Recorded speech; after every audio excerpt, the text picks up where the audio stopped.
I'm very happy to be with you today, and thanks again for the invitation. In this talk, I will tell you a little bit about part of my current research, which is around blockchain-based systems. In particular, I will discuss the topic of smart contracts, their role in Web3, which is the next generation of the internet, and look into their role in crowdsourcing for both bad and good causes. Please, if you have any questions, you can stop me anytime. And if there is any problem with the sound or anything, just let me know. So cryptocurrencies and blockchain technology are an emerging economic force, and their features such as transparency, decentralization, public verifiability, made them very attractive for both industry and academia. The early systems, they focused mainly on building a decentralized currency exchange medium, but later on, newer systems emerged to provide services on top of this medium. Many, actually large number of examples of these systems are around us and launched publicly now, such as Filecoin, LivePeer, NewCipher, among others. And many of these systems, or actually most of them, they come now under the umbrella of Web3, which is the decentralized internet. We want all the services, the digital services that we know now, to be provided in a fully decentralized way and have this all internet provided by the users to the users. Maybe some terms that you usually hear around this include DApps, or decentralized applications, DeFi, which is decentralized finance, and many others. At a very high level, a blockchain-based system is composed of mainly, which is at least their infrastructure, is composed of two parties or two participant roles. To just like say it in a better way, we have the miners, we have the clients. All of them are connected using a peer-to-peer network. We don't have a pre-deployed infrastructure, just like in centralized services. The miners are the heavy nodes in the network, and they track every transaction. They maintain the blockchain. Each one of them has a full copy of that blockchain, and they work on extending it. Their work is the mining process, and only the winner in that mining race will get to append their block to the blockchain and then move on to mine the next one.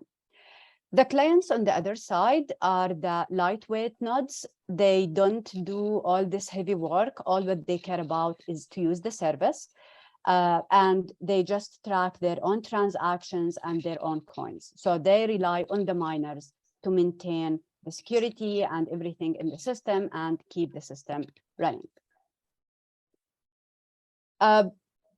Many blockchain-based systems, they have a smart contract capability. So users, they can deploy arbitrary programs.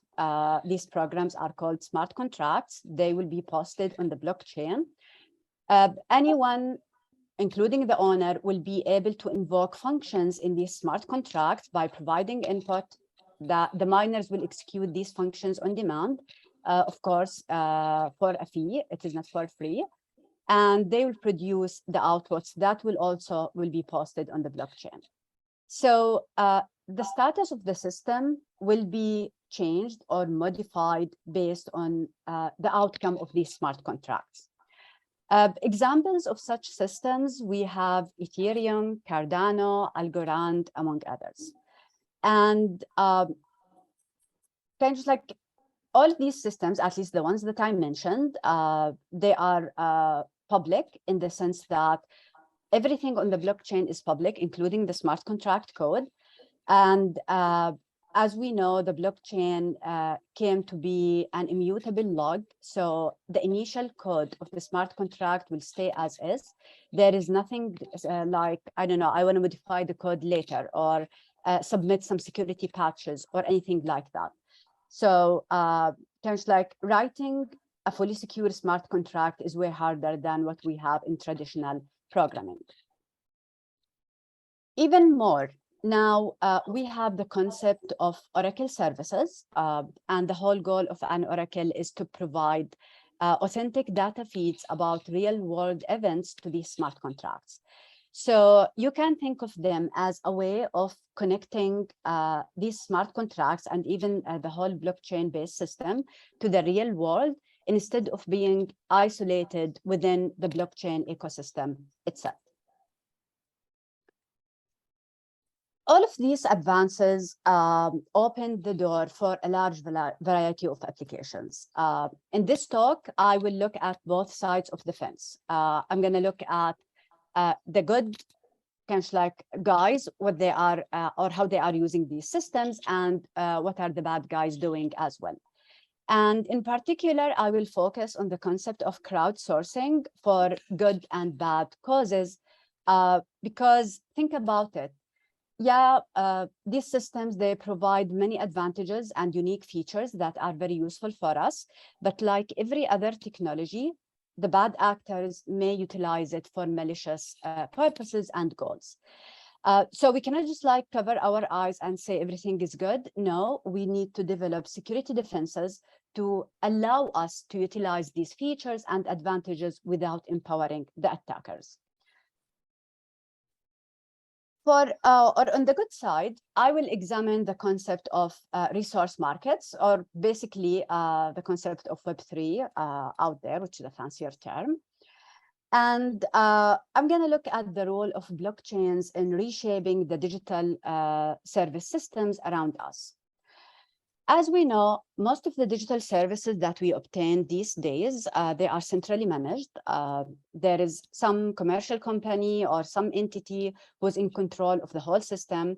And all the time we have to go through that management in order to obtain the service that we want, whether it is file storage, computing, content distribution, or even the regular banking systems that we use. And such a centrally managed paradigm has several drawbacks. First of all, it's costly. We have to establish complex business relationships with these, management or commercial companies.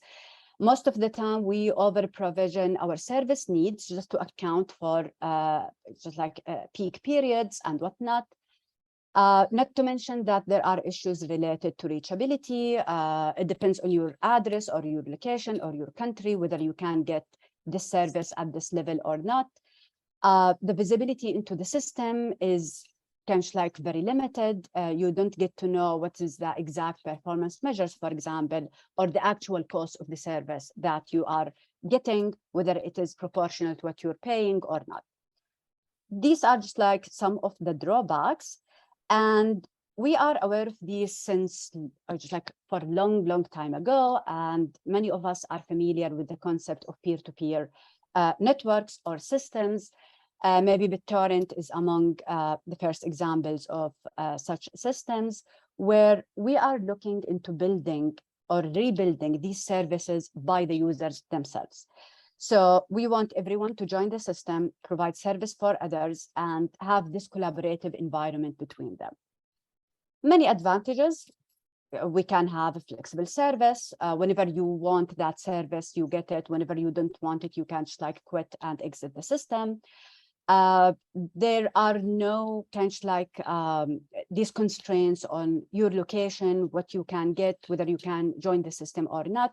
Of course, as long as you are connected to the internet, and it creates a more democratized and equitable ecosystem where people can negotiate the service directly with each other without going through the expensive intermediaries. As I said, this idea is not new. It has been around for a while, but there were many challenges, and they still exist, that prevented this paradigm from taking off and being really deployed in practice at a larger scale, or between parentheses, to replace that traditional services.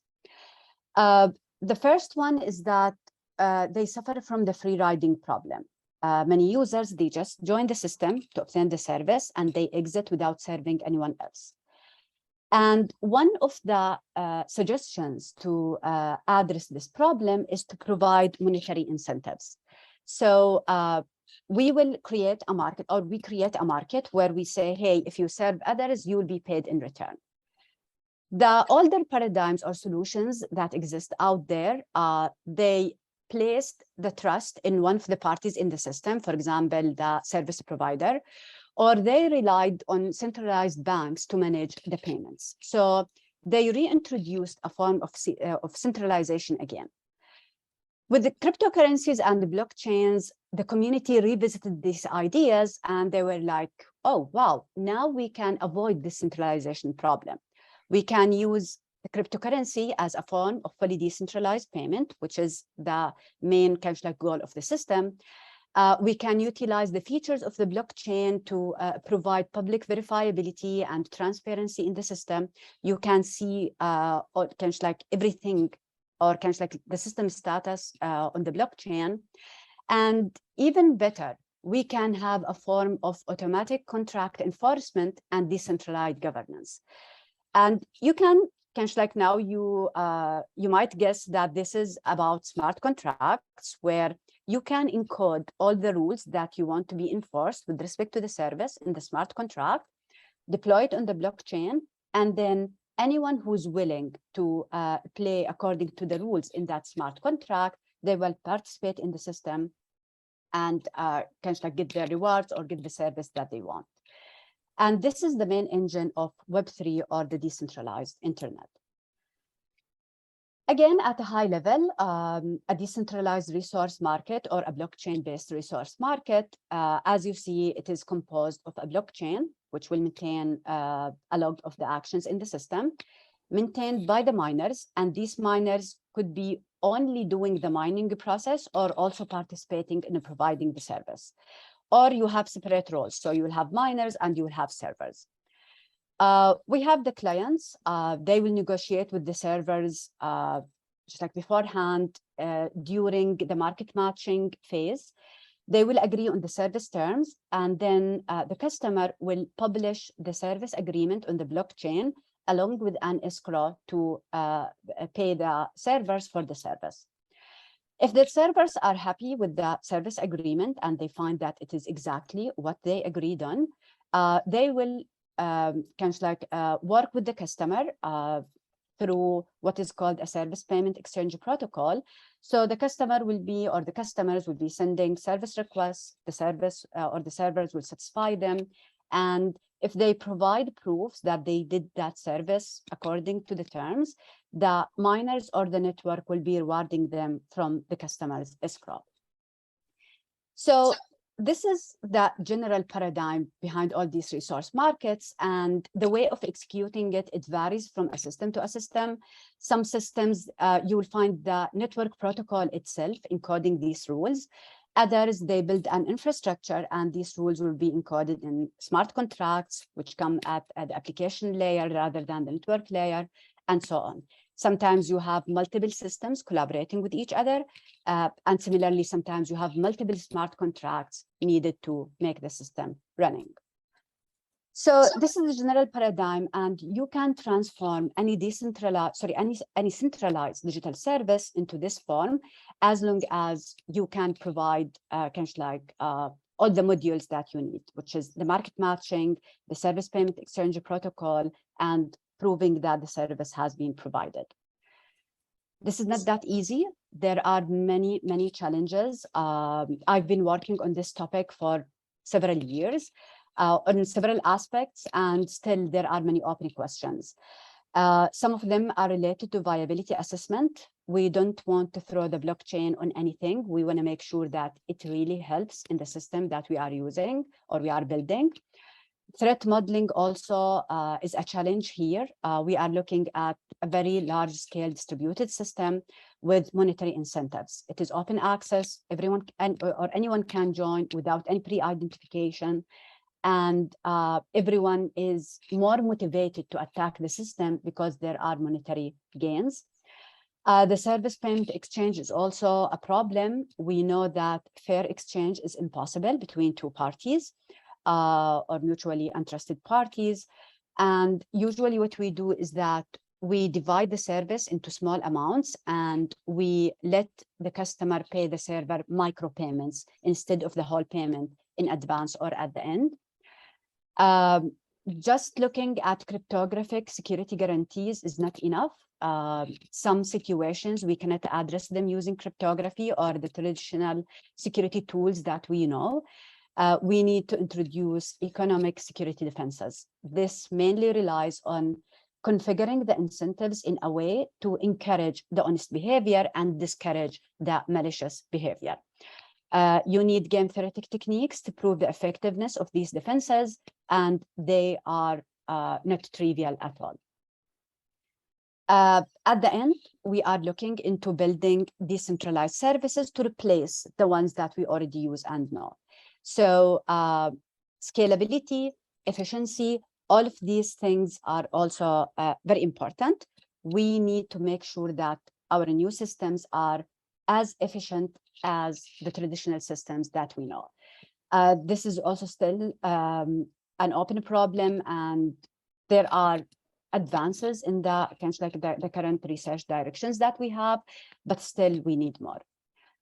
Privacy and anonymity, it's a big concern. I don't want everyone to know about my record in using the service, or which movies I am watching, or which service I am subscribing to, for example. But again, supporting these requires advanced cryptographic primitives, which kind of downgrade efficiency. So we need to find the right balance here and even build more efficient primitives to support privacy and anonymity. So this is just like to give you a glimpse of, yeah, the good cause is really great. It will help us a lot, but there are many challenges. And it is not all about the good guys or just like reshaping the internet and march towards Web3 and the decentralized internet and whatnot. There is also the bad side, the dark side, where malicious parties can use smart contracts and blockchain capability to crowdsource for malicious goals to attack others. This comes under the term of criminal smart contracts. And in particular, what we have is the following. A sponsor or the main attacker who orchestrates or who wants to orchestrate an attack against someone can deploy a smart contract to orchestrate the attack on his or on her behalf. They will create that smart contract, deploy it on the blockchain, lock some money, which is the award for performing that attack in that smart contract, add the attack details as part of the contract as well. And anyone who's willing to perform that attack can do it and just like register a public key for them, nothing about their real identity or anything. And that smart contract can consult the Oracle service to see if the attack was performed or not. So if, for example, the attack is to take some websites down, then the smart contract at the end of the attack period will ask the Oracle to send requests or HTTP request to that server or to that website. If no answer is received, this means that the server is down, and this means that the attacker did his or her job, and they will get the award in return. So this is a very strong concept. There is a few work on this concept in the literature. Unfortunately, for this we need more. And there are a variety of types of criminal smart contracts, whether we are looking at a solo attacker to act on his or her own, or we are looking at collaborative attackers who will collude with each other to achieve the attack goal. Whether the target or the victim is inside the blockchain ecosystem, like we are attacking other miners, or we are attacking another cryptocurrency or another blockchain-based system, or it is a real-world target, like websites or humans out there, or just like specific entities or specific, I don't know, just like governments or countries. And we and others, of course, showed several criminal smart contracts to do, and just like we showed their feasibility to do several attacks, such as minor bribery to manipulate the blockchains itself, ransomware and private information leaks, distributed denial of service attacks, even murder or kind of like triggering terrorism or something like that. Also, you can use a criminal smart contract to orchestrate such types of attacks. However, most of the work out there in the literature, they looked at solo attackers against inside and outside targets, inside the blockchain ecosystem or real-world targets. And for the collaborative case, they only looked at collaborative attacks against targets inside the blockchain itself, which was mainly about bribing the miners to kind of like deviate from the network protocol of the system. In our recent work, we showed that also collaborative attacks can be orchestrated using a criminal smart contract against real-world target. This figure shows you the high-level framework or the high-level design of our framework, where it relies on the concept of bidding. So the orchestrator will deploy the criminal smart contract, list that, okay, this has to be performed against this target, which could be a real-world target. It will list also the attack goal, that this is the result that he or she is looking for, and place an award for the attackers in that contract. Then multiple attackers can participate. They don't need to trust each other. They don't need to know each other or collaborate with each other directly. They will do that through the criminal smart contract. If they are interested, they will place their bids and submit them to the criminal smart contract. So it is more like bidding that this attack will take place and make it happen. Then they will attack the target or the victim.